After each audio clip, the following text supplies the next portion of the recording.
Welcome to the Career Wanderlust podcast, your compass for new career horizons. Today, we are talking with Janet Parker. Janet is the managing director of operations at a national nonprofit where she works with the executive team helping implement the vision and reach organizational goals. Prior to joining this nonprofit, Janet was the director of human resources at the American Immigration Lawyers Association. Most of her career has been spent at large consumer organizations such as Time Warner Cable, Nextel Communications, and Starbucks, where she's held senior human resources roles supporting corporate functions such as sales, marketing, engineering, legal, and operations. I'm really excited to learn more. Janet, thank you for joining us on the Career Wanderlust podcast. Oh, it's a pleasure. I'm looking forward to this. Me Thank you very too. much for asking me. Oh, I'm excited to chat with you. Yeah, as if you are an expert human resources professional, I am sure you have seen countless people rise and fall among the corporate ranks throughout these years. I'd Yes, love to know what's been some of your favorite career advice and why. several things, but one that really stands out. I had a manager early in my career who said you really have to understand the business. And so, not just understand your function, but you have to understand what makes your organization tick. How will they define success? How do they make revenue? How do they generate revenue? Who are their competitors? And have a really grounded sense of how the business flows. And he said, that's important to understand because you want to be a solutions person. And it's hard if all you're doing is talking about your space. You've got to really be in tune with what are some of the bigger organizational issues that the company might be grappling with. And I felt that was so important, especially going into human resources, Right. because there is the tendency to pigeonhole the function as you only care about employees and how employees feel and almost like the party planners or the administrative side of things. You're the benefits implementer or the payroll person. And so it's not a clear definition for some what the function does. And then if you add into that you don't really understand the business dynamics, then I thought that was such good advice. I don't think you can be as effective. So, I completely agree. um, I love yeah, this yeah. advice. It's something that you don't always hear either. And it, to me, this is a basis of success in whatever function you have, to have that full understanding of how a company works, what the overall goals are, what I mean, and how all the different departments work together to reach those goals. I think this is really excellent advice because a lot of people do go into their position and they are fully focused on what it is that they're doing and they're not really paying attention to all of the other things. And it helps you to understand then how your function and even how your specific role is helping the organization to be successful Mhm. because you've got the bigger picture and where your work output is going to be directed. And then one other piece of really good advice was to have allies Oh, mhm. throughout your career. And that the individual who gave that advice said allies are very different than mentors, and allies are going to be advocating for you even when you're not in the room and you don't know about it. And being in HR, I've been in those meetings where somebody will say, "Oh, let's talk about so," and you can see the allyship taking place in real time. And so I thought that was really good advice also. That's really good advice. How would you build an ally versus a mentor? Those are more of your peers, would you say? It can vary. So the mentor is someone you're, as I would define it, you're going to maybe for counseling and advice. And whether it's overall about your career, it could be about a specific area, it could be they're helping you to problem solve. Ally, I think you want the ally to view you in a different light, that I've got it all together. Mhm. I'm the problem solver. I can move on to another aspect of the business. I could take on a different assignment. And so the ally sees you as the accomplished someone. And so I don't know that I talk to the ally about, here's a problem that I'm having, Mm-hmm. that that's better served with your Gotcha. mentor or maybe somebody else Yeah. within the Yeah, organization. really good advice. And going to the learning about all aspects of the business, I'm wondering, is there any techniques that you used in order to really expand your knowledge of the organizations when you go in them? How did you embrace that challenge, if you will? So I can recall when I started at a firm, I was providing HR support to the engineering department. And the chief technology officer was setting up an offsite. And I said, "Oh, I'd love to attend." And he just looked at me like, "And do what?" And I said, "It would give me an opportunity to meet your leadership team, understand a little bit about their leadership competencies. Mhm. I hear what some of the big problems are. I understand what you guys are trying to accomplish and maybe what you're grappling with. There may be some areas that HR could provide solutions, whether it's around attracting talent or developing your existing team." And it was just, oh, okay, you can do all that. And so it was at that point, I attended the meeting. And then after that, I said, "You guys meet on a regular basis. Would love to attend those because, you can't just drop in one time everything. It would be great to be an active part of the leadership team." And it was very well received. And that's how I learned. I That's mean, great. what new products they were working on, but also equally as important, you had an opportunity to see how leaders engaged with each other. And there were areas that I could point out to that chief executive. "Hey, you remember this dynamic and this happened? Here's another way that could have unfolded. And maybe here's some things either for you to think about or maybe we could implement across the department." And so being there, I think, is very important. And sometimes you have to push your way through, Yeah. but do it. It's worth it. I love it. It's great advice. And just to ask if you can go to some of these other meetings. Maybe that's not your role to be there, but like you said, by being there, it advances your own role. And not only that, you are able to see other ways that you can help and make a difference. I love this. So fantastic. Now, what about another story? Because I love stories. I feel like there's so much we can learn from people's stories. Is there something that's happened in your own career that was impactful? It was something that you learned a lesson from, and by sharing it with others, they might help learn this lesson too. I remember the first senior leadership role that I took on. My boss got promoted. She stayed with in the organization, and she was looking for someone to fill her position. Would have been and it was at a vice president level. And I didn't apply for the job. And I kept thinking, I know a lot about what she does and what's going on, but I don't know that I know all of it. And it was almost like almost ready, but not quite ready. And I was talking to a colleague, and she's like, "Why in the world have you not applied for this role?" And I was sharing that with her, and she was just like, "What are you talking about? Some of this stuff you will just learn. You'll learn by being there, you'll learn by engaging with others. And when you get to that level, it is far less about your technical acumen. It is more about, can you collaborate? How do you work with other senior leaders? How do you engage at a professional level? What solutions can you offer? You're working on very different skill sets, and some people just already have those. But for the most part, for most leaders, they learn that over time. And because she was more senior, I asked her about her journey, and she said, "Oh yeah, you know what? When I took on the first more senior role, here are the things that I was good at, here are the things that I struggled with. But again, over time, you learn Yeah. what is most important." And I ended up applying for the job, and I ended up getting the job. Good.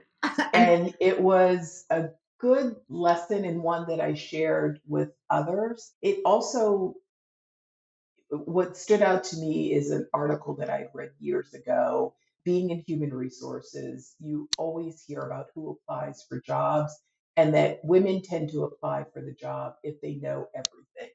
I was gonna share this. Men apply for the job if they just think I know some of They it. got like I got a 40%. jot. They're like, sure, 40%, that's good enough.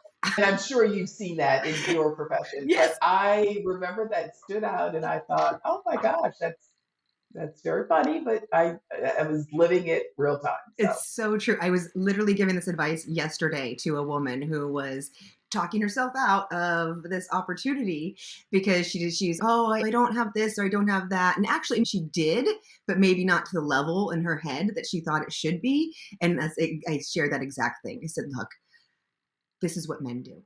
If they've got 40% of the job, they go for it. And women, if we only have 70, oh, it's just not right. Yeah, yeah, yeah, yeah, yeah. So thank you for So that sharing was this. good learning. That was really It's an important it was message. it really is. Yeah. It really is. And I Yeah. applaud your ally who or mentor, whichever it was that gave that to you and pushed you to do that. We all need people in our lives that do that for us.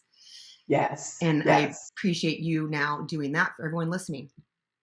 It was also a good it was a good chance to see sometimes how you perceive yourself might be different than how others perceive you because when I shared my reservation, she was like, "Where is that coming from?" And so it was also a good learning on how you show up and how other people are perceiving how you show up. And I think that's always very important for everybody to understand that you need to have people who are sitting around the table with you who can say, "Oh, yeah, you really did good in that meeting. Oh, here's what you did. Here's where you know what, you made that comment and it didn't probably land the way that you thought it would because otherwise you're only in your own head. You're not improving at the level that you could if you're not getting Absolutely. Cultivating honest feedback from people is so invaluable. In fact, that was a piece of advice that I got a long time ago that I actually didn't follow up on. And having this conversation, it makes me want to. And they suggested reaching out to key people that know your work style, that have worked with you, if you will, and asking them, what are the things that I do really well? that. Are there things that I could improve on? Just to get a holistic, honest overview, if you will, that's not in a it's not your job review or what have you, but asking your peers and asking people that you work with just to get a sense of yourself. So that's Always good to do. Yeah. yeah, yeah. Thank you. So that's really helpful. What about a challenge? Have you had a big challenge in your career that you've had to overcome? And would you be willing to share that with us? There have been a lot of challenges. Early in my HR career, I had to do a termination, and it was to let a senior leader go. Who was behaving inappropriately. And it was challenging, number one, going through the investigative process. And so asking others about incidents that had taken place. But also, it was my reputation on the line. I was going to have to make the recommendation, go back to a higher level of leadership and say, here's what we need to do, and here's why this needs to take place. And once I'd done the investigation, I had the facts. They said that's going to be part of it. And so you're going to lay that out. But I also had to think about how do you want to present this so that there isn't any question because you could give a lot of data and yeah, people could be like, okay, maybe I could see that. But I really wanted to then help them to understand here's what came as a result of the investigation, but here's what's going to happen if you don't take results, if you don't take action. That it's a reflection of the organization, it's a reflection of you as a leader, but it ultimately is a reflection of the organization. And this is what employees are looking for. They can understand that you can have a bad scenario. You could have a bad actor, that something can happen. But it's when there isn't any follow up to that and there isn't any clear path that says, here's what we stand for as an organization and here's what our values are. And that is more important than whatever other things. This was somebody that was bringing in pretty good money to the organization, had a big portfolio. But at the end of the day, you have to ask yourself, what is most important? And so that Absolutely. was very difficult, It makes a difference. but needed to be done. Absolutely needs to be done. And I don't know what the issue is, but I can tell you that Even the Navy SEALs, they won't you could give the Navy SEALs the most perfect person for the Navy SEALs, but if they're a jerk, they're not gonna take you because it's going to poison the whole organization. It's not worth it. There you go. So, Sometimes people don't understand that you can say something about here's the culture that we have, and we have an inviting culture, or we have an inclusive culture, but the actions that you take are really what is defining and helping people to see, is that really what you stand for? And so, yeah, abs very important. yeah, it is. It's and making that stand, it speaks to your employees, and they're watching, they're listening, even when you're not saying anything. So true. So Yeah. true. And it makes that difference. I'm curious because I'm sure many people listening might have to do their own termination themselves, which can be difficult. Is there anything, or any advice you give, or any way about going around about a termination that you have found is the best way? So to be clear on what the issue is. And so sometimes what I find is somebody might have done something early on in their career years ago, and years later something happens, and it's like you bring the whole history with you and say, oh, clearly that person has to leave. And I as an HR professional would say, what are we talking about? What's the issue at hand? What are we Mhm. talking about? And then based on that, let's figure out what the next steps are. If it's an event that took place and it was something so egregious, that's a little bit easier Mhm. because you're just gone. But if you're in a scenario where it's performance issues, or it might be just how the individual interacts with other people, first thing you have to do is just be very clear with the person. Here's what my expectations are. And here's what it looks like when you're meeting the expectations, and here's what it looks like when you're not meeting those expectations. And if that continues for a prolonged period, then here are the steps that we're going to then move into. And so it's real clear. Here's what I expect. If I don't get and see what I expect, then here's what's going to happen. And so if you take that approach, there shouldn't be any surprises Mhm. because you've already laid it out for the Mhm. individual. The other thing I would encourage any leader or manager who's listening to this is you have to really mean it when you say it. It cannot be, we're 2 years into this and we're still talking about performance issues, because what you then said is it really isn't that important to you, or it's really not that bad. If there's a problem, then address it, and then just be very clear it didn't get better. And you have to be prepared then that you're going to take the hard step. And then I would encourage you, make sure that you have support from people around you. So you've already communicated this, saying to your boss, you've already communicated it to your HR department, and then anybody else that you need to communicate to. That's what I would Excellent. encourage people to do if you find yourself in that kind of tough Yeah, situation. very key advice. And you're right, clarity is key. It's a gift. And not vague terms you have to be good at, Mhm. because that everybody's definition of that is different. Yeah, Define what good looks like so yeah, that the person on the receiving end understands what they're expected. exactly. And that's a gift that you're giving to them, I believe. If whether or not they take it, that's what you're offering. I think that's fantastic advice. You shared with me that you will be retiring at the end of this year, and I Yeah. wanted to say congratulations because that's incredibly Thank you, thank exciting. you. I love the plans that you have in place. I think it's thrilling. But I was super curious because when you're reaching that point in life, I was wondering if you reflect back and if there was certain advice that you wish you were given at any certain or different points within your career. I wish I had taken more risks. It's helpful to be thoughtful in your decision making and plan things out. And that's probably the course that I took in life. And it's been rewarding and I've enjoyed it. But along the way in my career, I could have taken more risks. I remember early in my career, I had an opportunity to take a job in LA. And I was like, oh, I'm not going to move to the West Coast. I don't know anybody on the West Coast. All my family's in the East Coast area. And I just look back on that and I said, oh, you know what? At some point in my life, I probably would have liked to have lived in California. And if I'd done it earlier, then who knows what that might have meant. I just look at opportunities that I might have had, and I probably overthought them. And as a result of that, didn't necessarily do some things that might have been fun. And even at the end of the day, if they weren't, you could always recover from them. The advice I didn't take for myself, I share with my nieces and nephew. And I had a nephew who is based in Northern California, and he kept saying, oh, I just want to move. I just want to move. And he just wanted to move and see another part of the country. And I just kept saying, you know what? If at the end of the day it doesn't work out for you and you want to relocate back, then you can relocate back. It's not as if it's the kind of decision that you cannot then change your mind.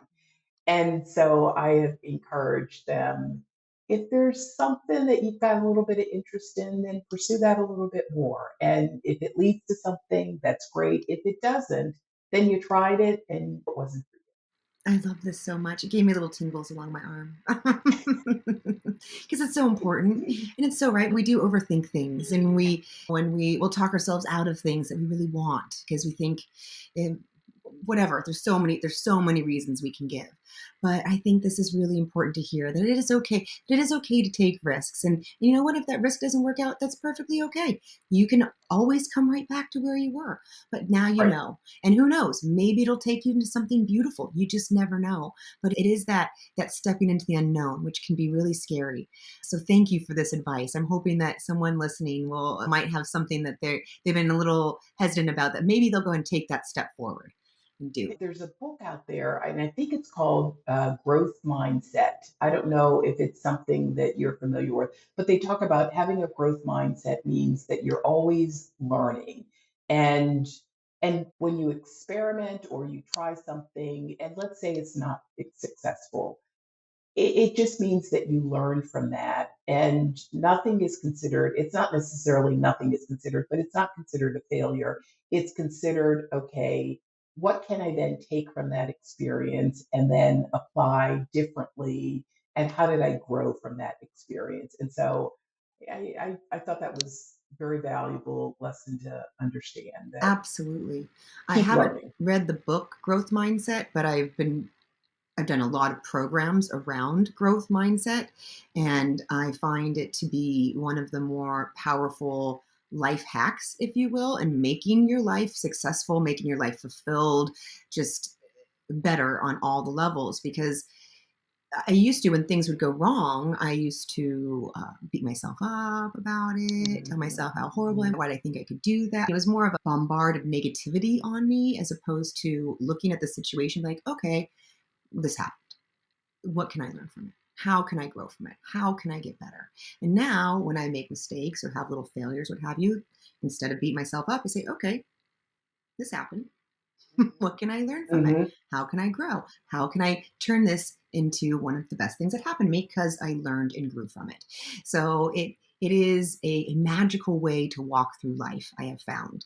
So I think this is fantastic. In fact, I was going to ask you if there's something that you would read, watch, or listen to that you would like to share with other people. Is that something that you would suggest, or are there other things that you would suggest? Because The book, and I have it right in front of me, it's called This Is Not the Life I Ordered. And it is so good. It's written by four women, and they would get together and they would just talk about what was going on in their life and really became a resource for each other. But it was just so good. They talk about, here's where I started, and I thought I was on this path, and then boom, something happens. And their resiliency and how they just learn to take life as it comes. mhm, It's not going to always be the way that you planned it, but I just thought it was really good because they give very practical things, and they've got quotes in here by very powerful women, but really the camaraderie that you read about and how they have supported each other. It makes me think of my college girlfriends and how they've been such a support system for me. And so I think it's always important, whatever you take from the book or take from anything here, make sure that you have people around you that you can really turn to that are going to be a positive influence in your life. And that's what these women are for each other. So that was And a really good read. that's great. It is all about the people, right? Could you tell me the name of it again? Because it's absolutely going on my list. I'm excited Okay. about this one. Yeah. This is not the life I ordered. And it says 50 ways to keep your head above water when life keeps dragging you down. Mm, definitely putting that on my list. Thank you. This has been wonderful, Janet. I really appreciate you joining us on the Career Wanderlust podcast. I have enjoyed this. And again, I hope that there's some pearls of wisdom out there that somebody takes with them at their stage in their career. And I've had such a wonderful career. I am just so fortunate and so appreciate you giving me the opportunity to share. I love it. And you know what? That's all our goal, right? Is to feel that way when it comes our time for retirement, that we feel like this has been a beautiful career, one that I'm very grateful for. So that's my wish for everyone listening.